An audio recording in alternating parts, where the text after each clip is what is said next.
وأشهد أن لا إله إلا الله وحده لا شريك له وأشهد أن محمدًا عبده ورسوله أما بعد فإن خير الحديث كتاب الله وخير الهدي هدي محمد صلى الله عليه وسلم وشر الأمور محدثاتها وكل محدثة بدعة وكل بدعة ضلالة وكل ضلالة في النار. أعوذ بالله من الشيطان الرجيم. بسم الله الرحمن الرحيم. قاف والقرآن المجيد بل عجبوا أن جاءهم منذر منهم فقال الكافرون هذا شيء عجيب أإذا متنا وكنا ترابا ذلك رجل بعيد قد علمنا ما تنقص الأرض منهم وعندنا كتاب حفيظ بل كذبوا بالحق لما جاءهم فهم في أمر مريج أفلم ينظروا إلى السماء فوقهم كيف بنيناها وزيناها وما لها من فروج والأرض مددناها وألقينا فيها رواسي وأنبتنا فيها من كل زوج بهيج تبصرة وذكرى لكل عبد منيب ونزلنا من السماء ماء مبارك فأنبتنا به جنات وحب الحصيد والنخل باسقات لها طلع نضيد رزقا للعباد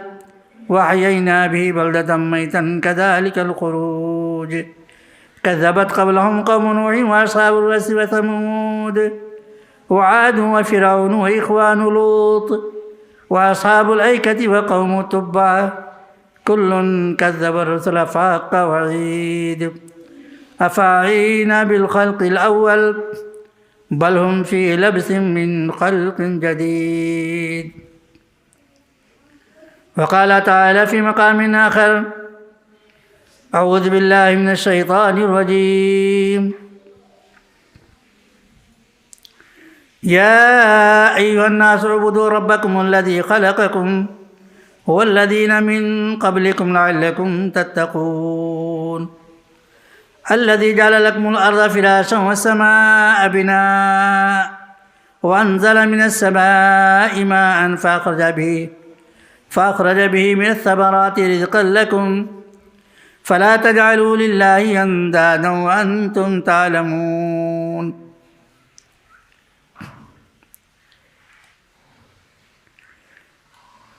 برادران اسلام،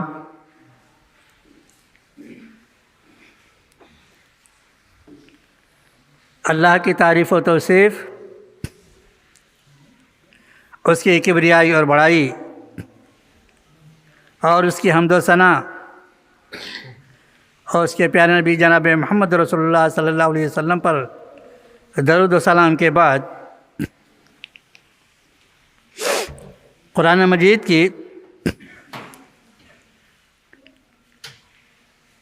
ایک چھوٹی سی آیت میں نے آپ کے سامنے تلاوت کی ہے.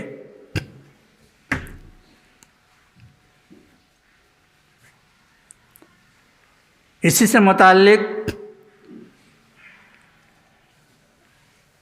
چند گزارشات پیش کرنے کی سعادت حاصل کروں گا انشاءاللہ.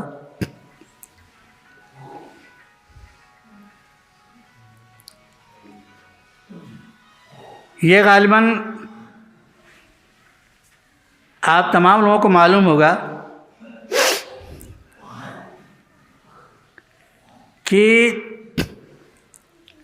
مذہب اسلام کی بنیاد توحید پر ہے.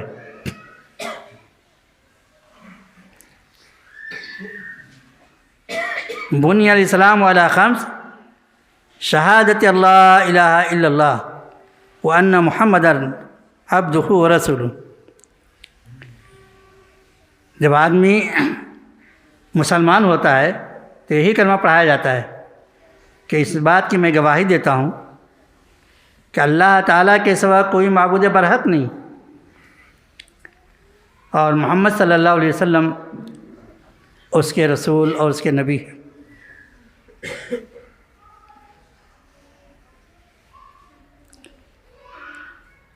اللہ رب العالمین کا اقرار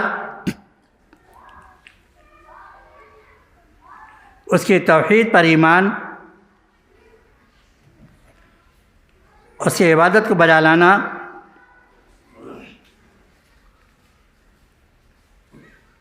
یہ اصل توحید ہے۔ توحید اس بات کو تسلیم کرنا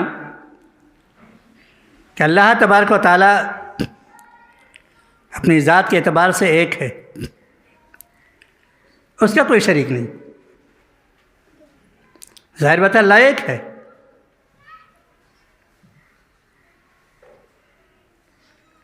دو اللہ نہیں ہیں، کیونکہ اگر دو اللہ ہوتے تو فتنہ فساد برپا ہو جاتا۔ لو کان فیہما الا اللہ لفسدتا،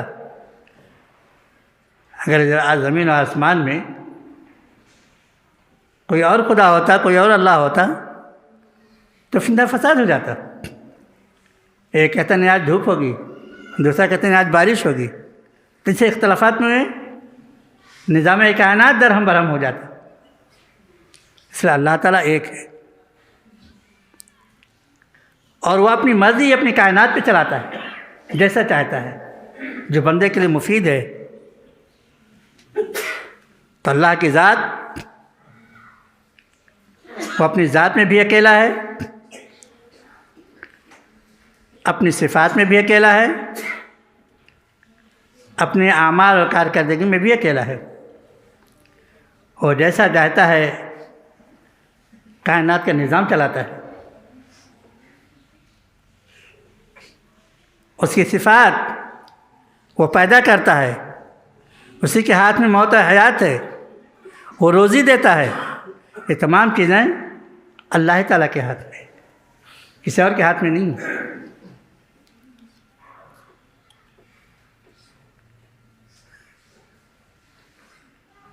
ابراہیم علیہ السلام کا مقابلہ جو نمرود سے ہوا تھا،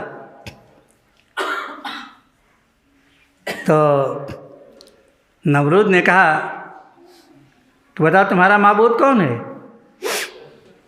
تو ابراہیم علیہ السلام نے کہا کہ میرا معبود وہ رب ہے جس کے ہاتھ میں موت اور حیات ہے۔ اس نے دو قیدیوں کو بلایا اپنے، ایک کو مار دیا، ایک کو باقی رکھا، کہا تو میرے اندر بھی ہے، کیونکہ وہ بیوقوف تھا، موت و حیات کی بات کو نہیں سمجھ رہا تھا، لہٰذا اس نے یہ سمجھا کہ ایک کو جان سے مار دیں اور ایک کو باقی رکھیں تو موت و حیات اپنے ہاتھ میں بھی ہے۔ تو ابراہیم علیہ السلام نے کہا میرا رب وہ ہے جو سورج کو پورب سے نکالتا ہے پچھم میں ڈبوتا ہے۔ اگر تمہارے اندر طاقت ہے تو تم پچھم سے نکال کر پورب میں ڈبو، فبہت الذی کفر، ہکا بکا رہ گیا وہ، اب کیا کر سکتا ہے؟ یہ تو صرف اللہ کی قدرت ہے، اللہ کے علاوہ کسی اور کی قدرت نہیں اس میں۔ اور اللہ رب العالمین پر ایمان رکھنے کا نام ہی اصل توحید ہے۔ مشکل کشا صرف اللہ تعالیٰ کی ذات ہے، اس کے علاوہ کوئی دوسرے مشکل کشا نہیں ہے۔ آدمی بیمار ہوتا ہے، آدمی کو ضرورتیں لاحق ہوتی ہیں، اللہ تعالیٰ کے سامنے روتا ہے، گڑگڑاتا ہے، اس سے فریاد کرتا ہے، کہتا ہے اللہ تعالیٰ میں بیمار ہوں، مجھے شفا عطا کر، میں پریشان ہوں، میری پریشانی کو دور کر دے۔ ایک مومن کی صفت ہے جو اپنے رب کے سامنے ہی روتا گڑگڑاتا ہے، غیر کے سامنے نہیں جاتا، ایک مومن کی صفت۔ اگر ایمان رکھنے کے باوجود ادھر ادھر بھٹکتا رہا تو پھر اس کا ایمان سلامت نہیں ہے۔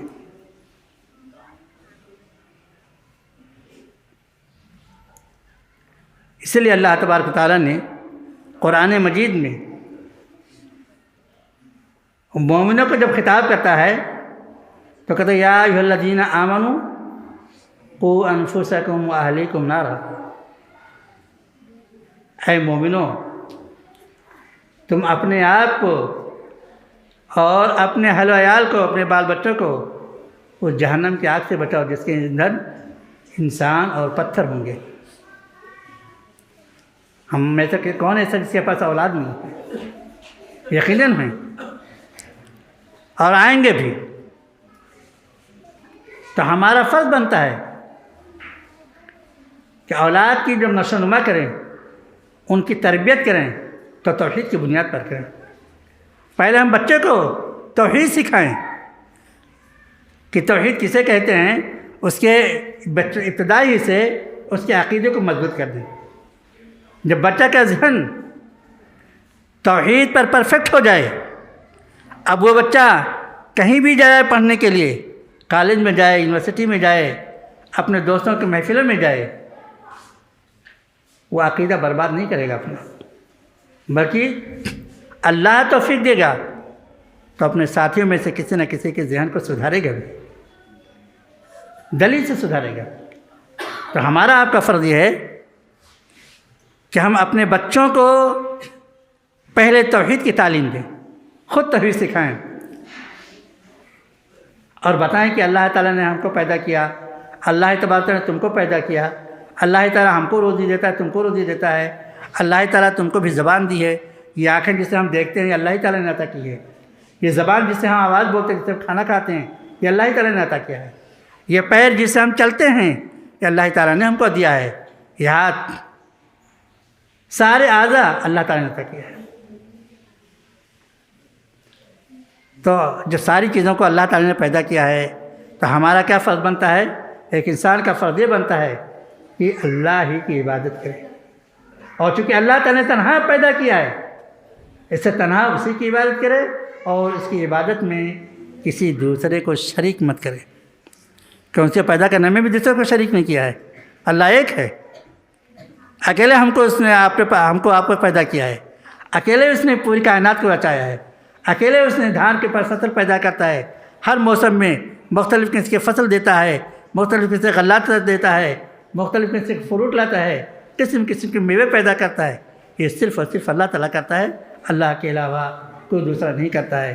تو مسلمانوں، جب ہمیں جان لیں کہ اللہ ہی نے پیدا کیا ہے، اللہ تعالیٰ سب کچھ دیتا ہے، تو ہمارا فرض یہ ہے کہ ہم صرف اللہ کی عبادت کریں، لا الہ الا اللہ، یہی کلمہ پڑھتے ہیں، لا الہ الا اللہ، اللہ کے سوا کوئی دوسرا معبود برحق نہیں۔ معبود تو بہت سے ہیں، لا الہ الا اللہ کا جو ترجمہ لے کرتے ہیں کہ اللہ کے علاوہ کوئی معبود نہیں، غلط ہے یہ۔ اللہ کا بہت سے معبود ہیں، کوئی درخت کو پوجتا ہے وہ بھی اس کے نزدیک معبود ہیں، کوئی پتھر کو پوجتا ہے وہ بھی اس کے نزدیک پتھر والے بھی معبود ہیں، اگرچہ غلط ہیں لیکن معبود تو اس نے بنایا ہے نا، لیکن معبود برحق ہیں نہیں، معبود برحق نہیں، معبود برحق صرف اللہ تعالیٰ ہے۔ کیوں؟ اس لیے کہ اللہ تعالیٰ پیدا کرتا ہے، اللہ تعالیٰ روزی دیتا ہے، اس کے ہاتھ میں موت و حیات ہے، اور یہ جو معبودان باطل ہیں یہ تو خود بھی مجبور ہیں، یہ تو کچھ بھی نہیں کر سکتے ہیں، کچھ بھی نہیں کر سکتے ہیں وہ، حتیٰ کہ ان پر مکھی بیٹھ جائے تو اس کو بھی نہیں ہٹا سکتے۔ تو یہ ہے کہ ہم جب اللہ تعالیٰ کو پہچان لیا ہے تو ہم خالص اللہ تعالیٰ کی عبادت کریں، اللہ ہی کے لیے سجدے کریں، اللہ ہی کے سامنے ہاتھ کو پھیلائیں اور اللہ تعالیٰ سے اپنی درخواست رکھیں اسی سامنے، اور اسی سے جو کچھ مانگنا ہو مانگیں۔ یہ بہت اہم چیز ہے، توحید ایک مسلمان کی زندگی میں بہت ضروری چیز ہے۔ اگر مسلمان کی زندگی میں توحید نہیں تو پھر وہ اسلام نہیں صحیح ہے۔ تو توحید کو سمجھنا، توحید کی تعلیم دینا، توحید کے بچوں کو سکھانا، یہ ایک بنیادی فرض ہے، اور اس فرض کو ہر والدین پر لازم ہے، ماں پر بھی لازم ہے، باپ پر بھی لازم ہے کہ اپنے بچوں کو اسی توحید کی تعلیم دے، تاکہ بچہ جب بڑھے تو اس سے ہٹ کر کے نہ جا سکے، کوئی غلط راستہ نہ اختیار کر سکے، کالج میں جائے، یونیورسٹی میں جائے، اعلیٰ تعلیم حاصل کرے، جتنا اللہ توفیق دے پڑھے، لیکن ساتھ ہی ساتھ اپنے عقیدے کو اور اپنے اسلام کو برقرار رکھے، اپنے اسلام میں کوئی بگاڑ نہ آنے دے، یہ بہت ضروری چیز ہے۔ تو اللہ تعالیٰ فرماتا ہے قرآن میں یا ایھا الناس اعبدوا ربکم الذی خلقکم، اے لوگو تم اپنے اس رب کی عبادت کرو جس نے تم کو پیدا کیا ہے، الذی خلقکم، جس نے تم کو پیدا کیا۔ ہم سوچیں یہاں جتنے انسان بیٹھے ہوئے ہیں، ہر ایک کی شکل و صورت الگ ہے، ہر ایک کی رنگت الگ ہے، ہر ایک کی ہائٹ الگ ہے، تمام کو کس نے پیدا کیا ہے؟ اللہ تعالیٰ نے۔ اور ہم ہی سب کو نہیں، والذین من قبلکم، ان لوگوں کو بھی اللہ ہی نے پیدا کیا تھا جو گزر چکے ہیں۔ ہم باپ دادا ابا جتنے پردادا جتنے جو انتقال کر چکے ہیں، ان کو بھی کس نے پیدا کیا تھا؟ اللہ ہی نے پیدا کیا تھا، اور ہم کو بھی اللہ ہی نے پیدا کیا ہے۔ اب ہمیں یہ سوچنا ہے کہ جس طریقے سے وہ لوگ انتقال کر گئے، اس دنیا سے چلے گئے، ہم کو بھی مرنا ہے، ہم کو بھی اللہ ہی کے پاس جانا ہے۔ اب بتائیے کہ ہمیں کیا کرنا چاہیے؟ ایک صحابی نے اللہ کے نبی صلی اللہ علیہ وسلم سے سوال کیا کہ اللہ کے نبی صلی اللہ علیہ وسلم قیامت کب آئے گی؟ سوال بڑا اچھا تھا۔ تو پیارے نبی صلی اللہ علیہ وسلم نے بتایا قیامت تو آئے گی، تم یہ بتاؤ کہ قیامت کے لیے تم نے کیا تیاری کی؟ قیامت تو نہیں ہے، ہم نے قیامت کے لیے کیا تیاریاں کیا ہیں؟ کتنے ہمارے صالحہ کیا ہم نے عقیدے کو درست رکھا؟ اور یاد رکھو مسلمان، جب تک مسلمان کا اور ہمارا آپ کا عقیدہ درست نہیں ہوگا، کوئی عمل اللہ کے ہاں مقبول نہیں۔ عمل کے قبول ہونے کے لیے شرط ہے کہ عقیدہ درست ہو اور وہ کام سنت کے مطابق ہو۔ تمام علماء نے کہا کہ کسی بھی عمل قبول ہونے کے لیے دو شرط ہیں۔ پہلا کہ وہ عمل اللہ کے لیے ہو، اللہ کی رضا کے لیے ہو۔ ہم یہاں پر آئیں جمعہ پڑھنے کے لیے، ہمارے مقصد اللہ ہمارے عمل سے راضی ہو جائے، خوش ہو جائے، یہ اللہ تعالیٰ کے لیے ہم کر رہے ہیں، کسی اور کے دکھانے کے لیے نہیں کہ فلاں صاحب دیکھیں ارے فلاں تو بڑا نمازی ہے، بڑا پرہیزگار ہے۔ اگر اس طرح کسی کے دل میں وسوسہ ہوگا تو یہ ریا ہو گیا اور یہ شرک میں داخل ہو گیا، یہ اللہ کے لیے خاص نہیں ہے۔ تو دل میں یہ نیت ہو کہ صرف ہم اللہ تعالیٰ کی عبادت کرنے کے لیے جا رہے ہیں اور اللہ ہی کے لیے کرنے جا رہے ہیں۔ دنیا ناراض ہو جائے، کچھ بھی کہے، لیکن رب ہمارا خوش ہو جائے ہم سے، ہمارے عمل سے اللہ ہمارا خوش ہو جائے۔ ہمیں دنیا کو نہیں خوش کرنا ہے، ہمیں اپنے رب کو خوش کرنا ہے، یہ نیت ہونی چاہیے۔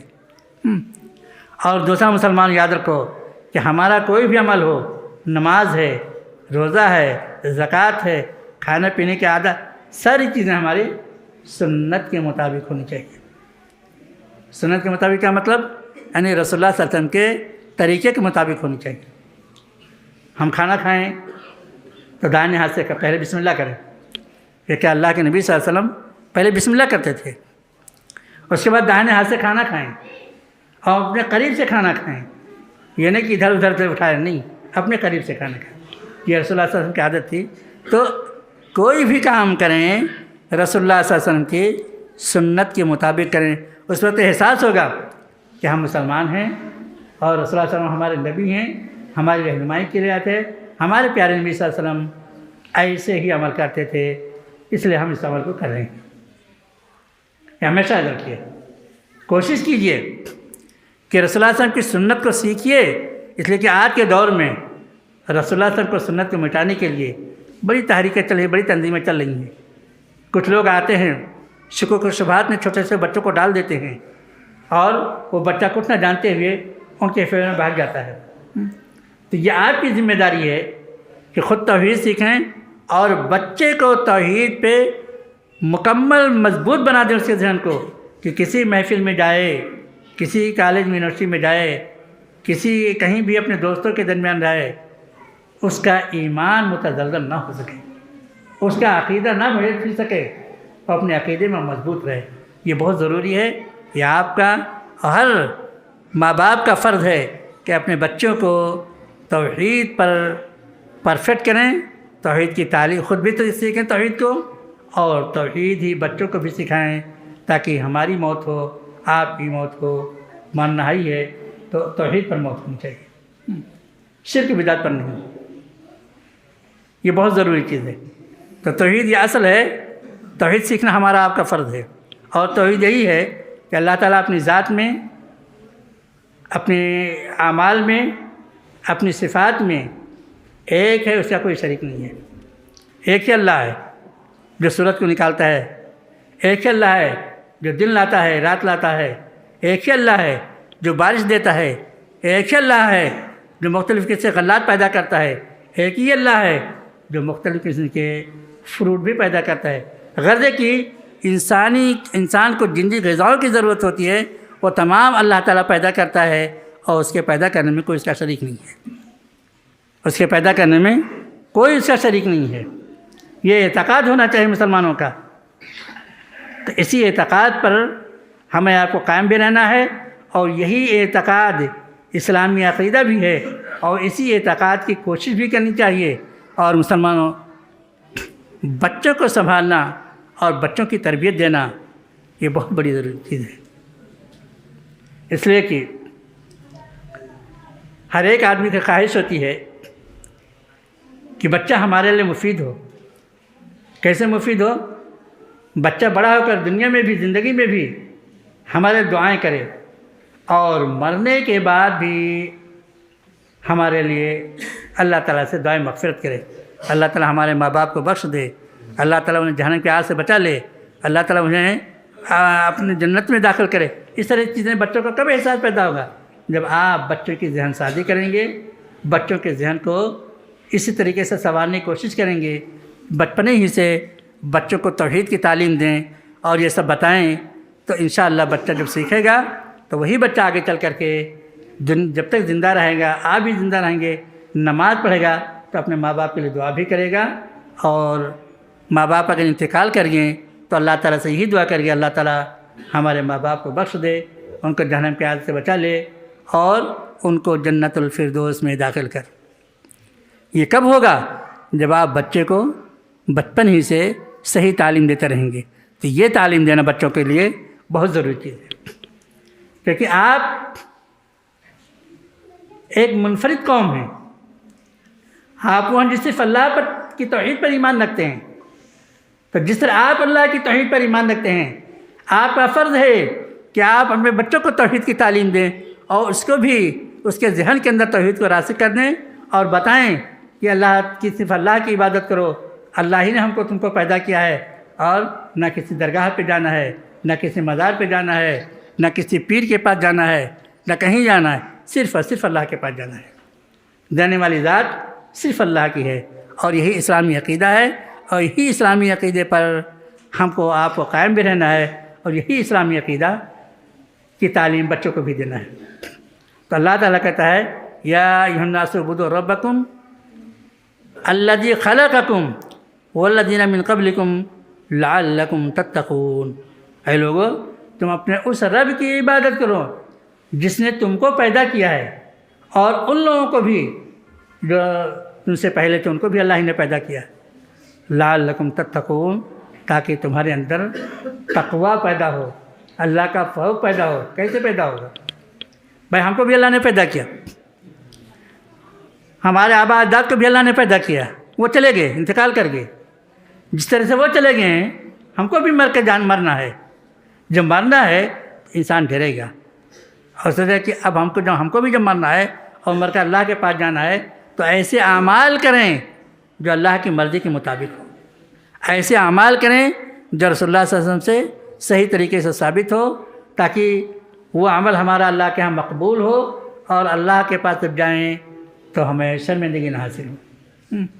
تو توحید کو سیکھنا، اور توحید کے ساتھ ساتھ نماز، روزہ، حج، زکوٰۃ، یہ تمام چیزیں رسول اللہ صلی اللہ علیہ وسلم کے طریقے کے مطابق سیکھنا، یہ مسلمانوں ہر مسلمان کا یہ فرض ہے۔ اگر ایسا نہیں ہوتا ہے تو یہ سمجھ لیں کہ ہم بہت بڑے خسارے میں ہیں، بہت بڑے خسارے میں ہیں۔ آپ جانتے ہیں کہ صحابہ کرام ایک ایک قدم پر بھی اللہ کے نبی سے سوال کرتے، اور رسول اللہ صلی اللہ علیہ وسلم کے طریقے کے مطابق چلنے کی کوشش کرتے تھے۔ کیا مجال ہے کوئی صحابہ کرام ادنا مخالفت رسول اللہ صلی اللہ علیہ وسلم کرے؟ کبھی بھی نہیں ہو سکتا۔ تو اللہ کے نبی صلی اللہ علیہ وسلم کی مخالفت سے بچنا چاہیے، اور ہمیں کوشش کرنی چاہیے کہ ہر عمل ہمارا سنت کے مطابق ہو اور ہر عمل اللہ تعالیٰ کی رضا کے لیے ہو، تاکہ اللہ تعالیٰ ہمارے اس عمل سے خوش ہو جائے۔ آپ کسی سے پیسہ دیتے ہیں، کسی کو کھانا کھلاتے ہیں، کھلانا چاہیے، اچھی چیز ہے، لیکن نیت ہو کہ ہمارے اس عمل سے اللہ تعالیٰ ہم سے راضی ہو جائے، اللہ تعالیٰ ہم سے خوش ہو جائے اور اس کا بہترین صلہ ہم کو دے۔ ریا نمود بالکل نہ ہو کہ فلاں صاحب ہم سے خوش ہو جائیں، فلاں ہمارے ماں باپ خوش ہو جائیں، محلے والے خوش ہو جائیں کہ فلاں تو بڑا دیندار ہے، بڑا کھلانے پلانے والا۔ نہیں، یہ ریا ہو گیا۔ اس سے آپ کو گناہ ملے گا لیکن ثواب نہیں ملے گا، کیونکہ اللہ کے لیے آپ نے نہیں کیا، دوسروں کو دکھانے کے لیے کیا۔ اور دوسروں کی تعریف آپ کے سامنے کہ اللہ کے سامنے قیامت کے روز ایسے لوگ بھی لائے جائیں گے جو کہیں گے اللہ تعالیٰ ہم نے تیرے راستے میں بہت جہاد کیا، ہم نے تیرے راستے میں بڑی دین کی تبلیغ کی۔ اللہ تعالیٰ کہا گیا کہ تم نے کیا، لیکن تم نے دنیا میں اس لیے کیا تھا تاکہ تجھ کو مجاہد کہا جائے اور دنیا میں کہہ دیا تم کو۔ تم نے اس لیے تبلیغ کی تھی تاکہ دنیا والے تم کو عالم کہیں، اچھے مقام پر بٹھائیں، وہ تم کو دنیا مل گیا، ہماری رضا کے لیے تم نے نہیں کیا تھا۔ اب آؤ تم ہمارے پاس تو تم کہو تمہارا ٹھکانہ جہنم رہے گا۔ تو کوئی بھی عمل ہو میرے مسلمان بھائیو، اللہ تعالیٰ کی رضا کے لیے ہونا چاہیے کہ ہمارے اس عمل سے اللہ تعالیٰ خوش ہو جائے، اور ہمارا ہر کام سنت کے مطابق ہو کہ اللہ کے نبی صلی اللہ علیہ وسلم نے کیسے کیا ہے اسی طریقے سے ہم کو بھی انجام دینا ہے۔ اس سے سنت کی یادداشت بھی آپ کے اندر رہے گی، سنت کا اہتمام بھی آپ کے اندر ہوگا، اور نبی کریم صلی اللہ علیہ وسلم کا بھی احترام ہوگا، نبی کریم صلی اللہ علیہ وسلم کی سنت کا احترام ہوگا، اور آپ کا دل بھی مطمئن ہوگا کہ ہم نے جو یہ کام کیا ہے یہ رسول اللہ صلی اللہ علیہ وسلم کی سنت کے مطابق ہے، اللہ کے لیے کیا ہے۔ آپ کو کوئی اندیشہ بھی نہیں رہے گا، کوئی خوف و خطر نہیں ہوگا۔ تو ہمیشہ آدمی کو یہ کوشش کرنی چاہیے کہ جو بھی کام ہو وہ کام سنت کے مطابق ہو اور اللہ تعالیٰ کی رضا کے لیے ہو۔ اللہ تعالیٰ سے دعا ہے کہ اللہ تبارک و تعالیٰ ہم نے جو باتیں سنی ہیں ہمارے ذہن میں بیٹھا دے، اور ہمیں ہر اچھا کام اپنی رضا کے لیے کرنے کی توفیق عطا فرمائے، اور ہمیں سنت کے مطابق عمل کرنے کی توفیق دے۔ آمین ثم آمین، وآخر دعوانا الحمدللہ رب العالمین۔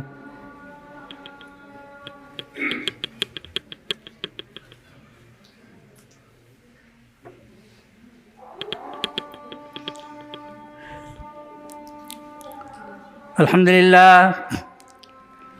للہ نحمدہ ونستعینہ ونستغفرہ ونؤمن بہ ونتوکل علیہ ونعوذ باللہ من شرور انفسنا ومن سیئات اعمالنا، من یہدہ اللہ فلا مضل لہ ومن یضللہ فلا ہادی لہ، واشہد ان لا الہ الا اللہ وحدہ لا شریک لہ، واشہد ان محمدا عبدہ ورسولہ۔ اعوذ باللہ من الشیطان الرجیم۔ ان اللہ وملائکتہ یصلون علی النبی یا ایھا الذین آمنوا صلوا علیہ وسلموا تسلیما۔ اللہم صل علی محمد وعلی آل محمد کما صلیت علی ابراہیم وعلی آل ابراہیم انک حمید مجید۔ اللہم بارک علی محمد وعلی آل محمد کما بارکت علی ابراہیم وعلی آل ابراہیم انک حمید مجید۔ ان اللہ یأمر بالعدل والإحسان وإيتاء ذي القربى وينهى عن الفحشاء والمنكر والبغي يعظكم لعلكم تذكرون۔ اذكروا الله يدعوكم وادعوه يستجب لكم ولذكر الله تعالى أعلى وأولى وأجل وأكبر۔